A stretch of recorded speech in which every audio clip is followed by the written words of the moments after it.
দর্শক চলুন ফিরে যাই আমাদের আজকের অতিথি জনপ্রিয় গীতিকবি ও শিশুতোষ অনুষ্ঠান নির্মাতা লিটন অধিকারী রিন্টুর কাছে। ভাই আবার ফিরলাম আপনার কাছে। আসলে দীর্ঘ 4 দশকেরও বেশি সময় ধরে আপনি সঙ্গীতাঙ্গনে কাজ করছেন, তো অনেক রকম কাজ করা হয়েছে এবং শিশুদের অনুষ্ঠান নির্মাতা হিসেবেও আপনার বেশ নাম আছে, সেখানে বেশ কিছু অর্জনও রয়েছে। এখন এই সময়টা আসলে কিভাবে কাটছে বা কি কি কাজের সাথে এখন এই সময় যুক্ত আছেন? আমি মূলত 3টি বিভাগের সাথে জড়িত শিশুদের নিয়ে, এবং গানের রচনার ক্ষেত্রে তো আছেই, তার সাথে আরেকটা যে বিষয় সেটা হলো যে গিটার শেখাবার যে একটি প্রতিষ্ঠান আমার, সেটার বয়স এখন 46 বছর। ওটা অনেকে জানেন আবার অনেকে জানেন না, কিন্তু ওটা আমার সবচেয়ে প্রাচীনতম কাজ বলবো। আচ্ছা, কারণ 46 বছর কম না। সেখানে কি শুধুমাত্র বাচ্চারাই শিখে নাকি বড়রাও না, শিখে? ছোট বড় সব, নারী পুরুষ সব মিলেই আছে। ওটার উপর গুরুত্ব এই কারণে দিচ্ছি যে ওখানে আমি গঠন করার মতো একটা সুযোগ পাই, সোজা কথা বলি, শেখাবার একটা সুযোগ পাই। জি। কিন্তু আর যে দুটি কাজ করি সেখানে শেখাবার বিষয় কিছু নেই, বলার বিষয় থাকে। গান লেখাটা বলি, শিশুদের প্রোগ্রাম সেটাও মানুষের কিছু বলি, কিন্তু ওখানে আমি হাতে কলমে শিক্ষাটা দেই আমার গিটার স্কুলে। ওটার গুরুত্ব আমার কাছে বেশি। আপনাকে আমরা গীতিকবি হিসেবে বেশি চিনি।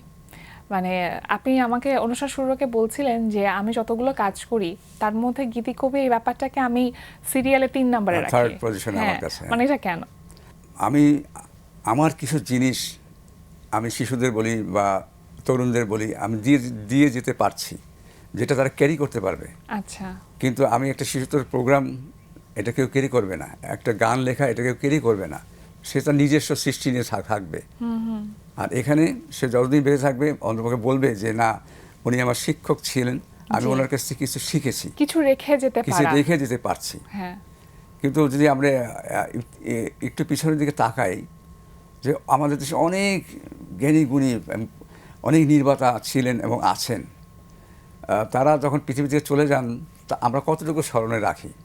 পরবর্তী প্রজন্মের কাছে কিছু রেখে যেতে পারা, পরবর্তী প্রজন্মের জন্য কোনো কাজ করে রেখে যেতে পারা। সে আমাকে তৈরি করছে বা সে আমাকে অনুসরণ করছে। একদিন সে বলবে কারো কাছে যে আমি ওনার কাছ থেকে গিটার হাতে ধরে নিয়েছি, ওনার কাছে মিউজিক সেন্স নিয়েছি। তো এটা আমার জন্য একটা বড় পুরস্কার। আমি যখন দেখি বিভিন্ন চ্যানেলে যাদেরকে আমি হাতে ধরে দিয়েছি যারা মিউজিশিয়ান, আমি যখন দেখি যে আমার আজকে অনেক স্টুডেন্ট যারা মিউজিক স্কুলের টিচার, এখন আমি তাদের কাছ থেকে শিখি এবং দেখি তারা আমার থেকে অ্যাডভান্স অনেক। কি পরিমাণ গর্বিত হন আপনি? ওইটাই আমার সব পুরস্কার, ওইটা আমার কাছে জাতীয় পুরস্কারের মতো।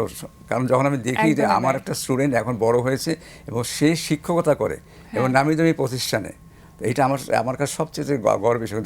আমার একটা গান কেউ গাচ্ছে রাস্তাঘাটে, গুনগুন করছে, সেটা সাময়িক আনন্দ, সাময়িক আনন্দ মাত্র। আপনি যখন কোনো একটি গান লিখেন, মানে গান লিখবার প্রসিডিউরটা আপনার ক্ষেত্রে কেমন থাকে? মানে আপনি কিভাবে গান লিখেন? সাধারণত যদি কখন কেউ কিছু বলে যে এরকম একটা গান করো বা এর জন্য একটা গান করো, আমার জন্য একটা গান করো, তখন আমার ভাবনাটা মাথায় আসে যে আমি কি করতে পারি তার জন্য। আর আমি নিজের তরফ থেকে বা নিজের থেকে খুব কম গান লিখি। এই ব্যাপারে আমি একটু অলস, ভীষণ অলস। এটা উদাসীন বলা যেতে পারে। হ্যাঁ, সেটা উদাসীন ঠিক না, আমি এ ব্যাপারে অত বেশি পরিশ্রম করি না। কেউ বললে পরে করি। এবং এখন দেখলাম যে অনেক বছর তো হয়ে গেল লেখালেখি, কম বয়স না, এবং দেখলাম যে এরকম করে অনেক গানই হয়ে গেল, অনেকের কণ্ঠে আছে। এটা আমার জন্য একটা আনন্দ। আমার আনন্দ যে আমি বলতে লজ্জা নেই, আমি বাংলা একেবারে কি কোনো যে মানে যাকে বলে না জানা একজন ব্যক্তি বাংলাতে। আচ্ছা। আমার অত জ্ঞান নাই, কিন্তু এই গানের জগতে ঢোকার পরেই আমি একটু একটু জ্ঞান অর্জন করেছি। এবার সবচেয়ে যেটা আমি বলতে আমি আনন্দ অনুভব করি, লজ্জা অনুভব করি, আনন্দ অনুভব করি যে আমি সিটি কলেজের ছাত্র ছিলাম। আমি ডিগ্রিতে বাংলায় সেকেন্ড পেপারে ফেল করেছিলাম। আচ্ছা। তা আমি সেই বাংলার ছাত্র, তো সেই মানুষটা এখন নামি দামি প্রতিষ্ঠিত আমাদের স্বনামধন্য সিঙ্গারদের কণ্ঠে 2-4টা গান আছে, সেটা আমার লজ্জা লাগে অনেক সময় ভাবতে যে আমি সেই ছাত্র এখন বাংলা নিয়ে কালচার করি। আসলে ব্যর্থতাই সফলতার মূল চাবিকাঠি, আপনি তার প্রমাণ বলা যেতে পারে। অভিজিৎ আর বিশ্বজিৎ হ্যাঁ। একটা সময় দারুণ একটা জুটি ছিল আপনার এবং কুমার বিশ্বজিতের। অনেকে হ্যাঁ। হয়তো জানেন না যে আপনার নামের মধ্যে অভিজিৎ আছে, এখনো আছে পাসপোর্টে, আমার সার্টিফিকেট সব জায়গায় অভিজিৎ। কিন্তু মানে আমরা যখন আপনার নামটা বলি লিটন অধিকারী রিন্টু, তার মধ্যে অভিজিৎটা নেই কেন? আমি 3 জনকে এই নামের মধ্যে সম্মান দিই। এক হলো লিটন নামটা জন্মগ্রহণ করে আমার বড় ভাইয়ের মাধ্যমে। আচ্ছা। আর তখন একটা সাম্প্রদায়িক দাঙ্গা হয়েছিল, আজকের ঘটনা, এটা 60-এর দশকে, তো 65-এর দিকে। তখন আমি প্রাইমারি ছাত্র, তো আমি যে স্কুলে পড়তাম তো সেখানকার পরিবেশটা অত বেশি ভালো ছিল না। আমি ঘটনা আর বলছি না। তো সেই পরিবেশের মধ্যে আমার অভিজিৎ নামটাকে আমার বড় ভাই বললো যে তুই যে অভিজিৎ বলিস তাই তুই একটা সমস্যা পড়ে যাবি। তখন আমি বললাম তাহলে আমি কি বলবো? তখন আমার ভাই 2 দিন সময় নিয়ে একটা নাম দিল, সেই নামটা হলো লিটন। আচ্ছা। বলে লিটন বলে তোর কোনো সমস্যা নেই, কিন্তু অভিজিৎ বললে তোর সমস্যা করতে পারিস। আচ্ছা। তো ওই থেকে লিটনটা হলো। এরপরে রিন্টু হচ্ছে আমার বাবা মায়ের আদরের ডাক নাম। আচ্ছা। আর অধিকারী হচ্ছে আমার পদবী। যে আমি যদি অভিজিৎ দেই তাহলে লিটনটা বাদ দিতে হয়, আর যদি অভিজিৎ দেই তাহলে ওই অভিজিৎ অধিকারী রিন্টুর চাইতে লিটন অধিকারী রিন্টুরা বলতে সহজ হয়। আর আমার বড় ভাই যেহেতু ওই নামটা দিয়েছে, ওই বড় ভাইকে আমি সম্মান করি এই কারণে যে আমি যেখানে আসছি আজকে এই সম্পূর্ণ আমার পিছনে যাকে বলে ব্যাকিংটা আমার এই বড় ভাই দিছে। আচ্ছা। আমাকে সব ব্যাপারে সহযোগিতা করছে। তিনি সেই সম্মানের জায়গাটাতে আছেন। হ্যাঁ, এবং তার ডিরেক্ট গিটার দিয়ে আজকে আমার এই সঙ্গীত জগতে আজকে আমার এই অবস্থান। 1977-এ উনি আমাকে গিটার করেন, উপহার দেন, আজকে না। এবার সেই গিটারটা দিয়ে গিটার শিখে আমি এই পর্যন্ত আসছি সঙ্গীতের মধ্যে এবং অন্যান্য ক্ষেত্রেও। সুতরাং তাকে সম্মান দেওয়ার জন্য তার নামটা আমি আগে রাখলাম, আমার বাবার দেওয়ার নামের আগে। আর যেমনটা বলছিলাম যে এই যে জুটি বেঁধে কাজ করবার যে একটা ব্যাপার, যে গীতিকার এবং সঙ্গীত শিল্পীর, সেটা আন্ডারস্ট্যান্ডিংটা আপনার এবং বিশ্বদার ভিতরে একেবারেই অন্যরকম ছিল। দুজনের ক্যারিয়ারটাই আসলে একসাথে শুরু হয়েছে। সেই সময়টা বন্ডিং আর এখনকার বন্ডিং এর মধ্যে কখনো কি এমন হয়েছে যে সম্পর্কে কিছুটা টানাপোড়েন তৈরি হয়েছে? এখন ওইটা ঠিক না। যেটা হয় যে ওই সময়টাতে 80-র দশকটাতে আমাদের একটা সাংঘাতিক সম্পর্ক ছিল সবার সাথে সবার। কোনো রকম কারোর সাথে কোনো রেষারেষি বা ওই আমি ওর থেকে বড়, ও আমার থেকে ছোট, এই যে কম্পেয়ারটা, এটা ছিল না। এবার শুনলে অবাক হবে যে মগবাজারে কুমার বিশ্বজিতের বাসায় আমাদের প্রতিদিন সন্ধ্যায় একটা বিশাল আসর হতো গল্পের। এবং সেখানে যাদেরকে আমরা চেনেন জানেন, লেজেন্ডারি সিঙ্গার, মেয়ে হোক ছেলে হোক, সবাই ওই সন্ধ্যার সময় এখানে আসতো গল্প করতে। আমরা সবাই গীতিকার, আমরা গল্প করতাম, নামি দামি সবাইকে চেন। সেখানে নকিব খান বলেন, আইব বচ্চন বলেন, তপন চৌধুরী বলেন, সুব্রদেব বলেন, সবাই মিলে, এন্ড্রু ঘোষের বলেন, সবাই মিলে, মিলু খালেসের মিলু, আমাদের সবাই মিলে আমরা সন্ধ্যার সময় বসতাম। এবং কে কী তৈরি করলো, কে কী না করলো, এই যে গল্প এবং ব্যক্তিগত জীবনে একটা আনন্দে কাটানো সন্ধ্যাটা, এটা আমাদের প্র্যাকটিস ছিল দীর্ঘদিন, একদিন না, দীর্ঘদিন। আর যেটা কুমার বিশ্বজিৎ বলেন তার সাথে আমার গভীরতা যে আমরা একদম পাশাপাশি ওয়ালে থাকতাম 16 বছর।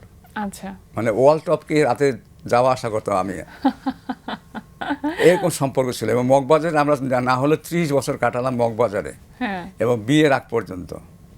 আমরা সবাই 80-র দশকেই আমাদের বিয়ে হয়। আমি প্রথম বিশ্বজিৎ করলে তারপর আমি, তারপরে আর সবাই যার নাম বললাম এরা সব অনেক পরে, এটা আমাদের অনেক পরে বিয়ে করছে। আমরা প্রথম বিশ্বজিৎ আর আমি করলাম একটু কাছাকাছি সময়ে, তারপর আর সবাই যাদের নাম বললাম এরা বিয়ে করছে তারপরে অনেক। তো সেই হিসাবে আমাদের দুইজনের সম্পর্কটা ছিল একটা অন্যরকম। আর একটা সম্পর্ক যে তার চিন্তাধারা নতুন কিছু তৈরি করা, নতুন সাবজেক্টের উপর কাজ করা, প্রতিদিন সে নতুন নতুন সাবজেক্ট নিয়ে চিন্তা করতো, অনেক এক্সপেরিমেন্ট করতে পছন্দ করে। রাইট। আর আমি ওইটা পছন্দ করতাম। আচ্ছা। যার জন্য আমাদের দুজনের মধ্যে এই সম্পর্কটা একটু গভীর হয়, যে সেও অফ ট্র্যাক পছন্দ করে, অফ ট্র্যাক চিন্তা করে, আর অন্যরা যে করে তা না, কিন্তু যেহেতু আমরা খুব কাছাকাছি ছিলাম তাই আমরা চিন্তাটা একটু বেশি করতাম, মিলে যেত। আর তার সাথে আমাদের যোগ দিত শেখ ইশতিয়াক, ও কাজ থাকতো, মগবাজারে থাকতো। তো আমাদের মধ্যে ওই অফ ট্র্যাকের কাজটা বেশি চিন্তা ভাবনা করতাম। সম্পর্কে যে গভীরতা, সেটার ছাপটা পড়তো আপনাদের, মানে ব্যক্তি সম্পর্কে যে রসায়নটা, সেটা গানের মধ্যে মনে হয় প্রভাব ফেলতো। আরো একটি বিষয় উল্লেখ না করলেই না ভাইয়া, সেটা হচ্ছে যে ইত্যাদি মানেই সেখানে লিটন অধিকারী রিন্টুর গান থাকবে।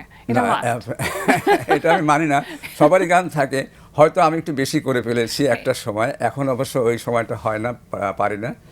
তো এক সময় প্রচুর। আর সবাই জানে, একটা জিনিস জানা আমি বলে রাখি, যে এটা সবাই বলে ইত্যাদি, কিন্তু ইত্যাদির আগে আমি হানিফ শঙ্করের সাথে মিলে আরও কথার কথা ছিল, আর ঝলক ছিল, 2টা ম্যাগাজিন ছিল, স্বল্প সময়ের জন্য ছিল যদিও, সেখানেও আমি কিছু কিছু গান করার চেষ্টা করেছি। আর ইত্যাদিতে একেবারে জন্মলগ্ন থেকে জড়িত ছিলাম, আছি। তবে আগের তুলনায় অত বেশি গান এখন করতে পারি না। একটা বয়সেরও একটা ভাব আছে, মানে কি বলবো, ব্যাপার আছে যে আগে যে পরিশ্রমটা করতে পারতাম দিন রাত, এখন হয়তো ওটা পারি না। আগে ব্রেনটাকে যত বেশি কালচার করতে পারতাম, এখন হয়তো বেশি পারি না। পরে শিশুতোষ অনুষ্ঠান নির্মাণের দিকে আগ্রহী কেন হলো? আচ্ছা, শিশুতোষ নির্মাণের ব্যাপারটা হলো যে আমি প্রথমে রেডিও ম্যাগাজিন করতাম, সেটা ইউকে একটা সেশন থেকে বাংলা প্রোগ্রামে, ওটা সে ফিবা রেডিও বলে, ওরা একটা বাংলা অনুষ্ঠান করতো। তো আমি যে এই সংস্থার সাথে কাজ করতাম, উনিও আমার বস ছিলেন, বিদেশি। উনি আমাকে বললেন যে আমরা তো রেডিও প্রোগ্রাম অনেক করলাম, রিন্টু কী করে বাংলার শিশুদের জন্য কিছু করা যায়। তো উনি আমাকে 2টা দেশে পাঠালেন শিশুতোষ প্রোগ্রামটা তৈরি করার জন্য, ট্রেনিংয়ের জন্য ব্যবস্থা করলেন। ব্রাসেলস থেকে, ওখান থেকে আমরা ফ্রান্সেও ছিলাম, প্লাস মাদ্রাজে তখনকার। 3টা জায়গাতে উনি শিশুতোষ প্রোগ্রামের জন্য আমাকে সুযোগ দিলেন শিক্ষা নেওয়ার জন্য। তো 2001 সালে আমরা ওই শুরু করি টেলিভিশন প্রোগ্রাম। এবং যেহেতু ব্যতিক্রম করতে হবে, আর যেহেতু আমার বস উনি একজন আমেরিকান, ওনার কাছে গতানুগতিক প্রোগ্রামের কোনো দাম থাকে না, ওনার চিন্তাধারাটা এটা ভিন্ন। তো সেই আমলে উনি আমাকে 2-3টা দেশে পাঠান শিশুদের নিয়ে কাজ করার জন্য, জ্ঞান অর্জন করার জন্য আমাকে। তো আজকের ঘটনা না, অনেক বছর। তো সেই জ্ঞান অর্জন করার পরে আমি বাংলাদেশের 3টি চ্যানেলের সাথে সম্পর্কযুক্ত হই বাচ্চাদের প্রোগ্রামের জন্য। এবং এটা আমি কোনোদিন কল্পনা করিনি যে আমার প্রোগ্রাম ইউনিসেফ কর্তৃক সমাদৃত হবে। এবং আমি এটা গর্বের জন্য বলছি না, আনন্দের জন্য বলছি যে 4বার নমিনেশন পাই তাদের কাছ থেকে মিডিয়া অ্যাওয়ার্ডের টেলিভিশনের কাজ করার কারণে। আমি 2বার পুরস্কৃত হই, আর মোট 4বার আমি নমিনেশন পাই বেস্ট শিশুতোষ ম্যাগাজিনের জন্য। এটা আমার জন্য অনেক আনন্দের বিষয় বলবো।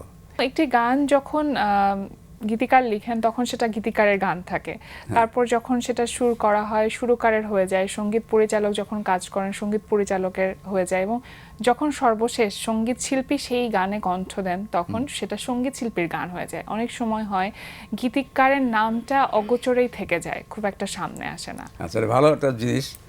এখনকার টেকনোলজিতে দেখা যায় যে মালিক ইউটিউব হয়ে গেছে, গীতিকারও না, সুরকারও না, শিল্পী তো চেনে বলে শিল্পী তো নাম লাগে না, দেখতে পারবা যে এটা এই শিল্পী।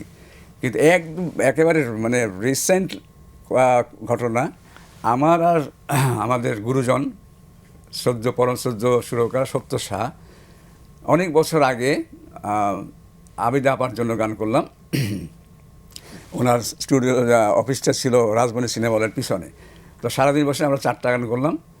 তো অনেক দিন আগের তো আমার ইচ্ছাগুলো ছিল যে গানগুলো একটু খুঁজি, ক্যাসেট তো চলে না। তা খুঁজতে খুঁজতে আমি পাইলাম গান ইউটিউবে, দেখলাম ওখানে সত্যদারও নামও নাই, আমার নামও নাই। উনি আবিদা গানটা করছেন, সুতরাং তার কাছে আমরা সবাই চিনি। তো জানলাম আবিদা আবার গাচ্ছেন, কিন্তু ওখানে সত্যদার নামও নেই, আমার নামও নাই। আবার দেখলাম আরেকটা, দেখলাম যে সামিনা চৌধুরীর কণ্ঠে গাওয়া ইউটিউবে লেখা সংগ্রহ, গীতিকার সংগ্রহ, ওইখানে এই বাংলাটা লেখা। আপনার এই বড় জীবনটার এত এত গল্প, আমার কাছে মনে হয় এত স্বল্প পরিসরে এত গল্প আসলে শুনে শেষ করতে পারি না। নিঃসন্দেহে পরবর্তী কোনো আয়োজনে আরও অনেক গল্প শুনবো, কিন্তু একেবারে যেহেতু শেষের দিকে চলে এসেছে, আপনাকে অশেষ কৃতজ্ঞতা আজকে আমাদের আমন্ত্রণে সাড়া দেওয়ার জন্য। সবশেষে দর্শকদের উদ্দেশ্যে ছোট্ট করে যদি কিছু বলবার থাকে। আমি মনে করি আমার জীবনটা এবং আমার ভবিষ্যৎটা বিধাতার উপর নির্ভরশীল। তো আমরা যেন বিধাতাকে শ্রদ্ধা করি এবং তার কিছু নিয়মকানুন পালন করি, তার সাথে সততা এবং নিষ্ঠা এগুলো যেন আমাদের কাজের মধ্যে থাকে। তাহলে আমি সম্মানের পিছনে বা অর্থের পিছনে আমাকে দৌড়াতে হবে না, সম্মান এবং অর্থ আমার পিছনে দৌড়াবে, আমি এটা বিশ্বাস করি। একদম তাই। অনেক ধন্যবাদ আপনাকে। আপনাকেও ধন্যবাদ, বাংলা ভিশনকেও ধন্যবাদ আমাকে এই সুন্দর সুযোগ দেওয়ার জন্য। আর এর সাথে সংশ্লিষ্ট যারা সকলের কাছে আমি কৃতজ্ঞ যে আমার মতো একজন সামান্য ব্যক্তিকে এত সুন্দরভাবে উপস্থাপন করার জন্য, সম্মান দেওয়ার জন্য। ধন্যবাদ সকলকে। প্রিয় দর্শক, এতক্ষণ কথা হচ্ছিল অতিথির সঙ্গে। এবার সময় হলো বিদায় নেবার। আমাদের অনুষ্ঠান সম্পর্কে আপনার যে কোনো মতামত ও পরামর্শ জানাতে লিখুন এই ঠিকানায়। প্রযোজক Din Protidin, Bangla Vision, Noor Tower, 110 Bir Uttam CR Datta Road, Dhaka 1205। Phone 96320304। আমাদের ইমেইল অ্যাড্রেস dinprotidin@banglavision.tv। জার্মান বিজ্ঞানী আলবার্ট আইনস্টাইনের একটি উক্তি বলে বিদায় নেব আজ। তিনি বলেছেন, সহনশীলতা ছাড়া শুধু আইন দিয়ে মত প্রকাশের স্বাধীনতা নিশ্চিত করা যায় না। প্রিয় দর্শক, সবাই ভালো থাকুন, সুস্থ ও সুন্দর থাকুন। আজ সারাটা দিন সবার জন্য শুভ ও কল্যাণময় হোক।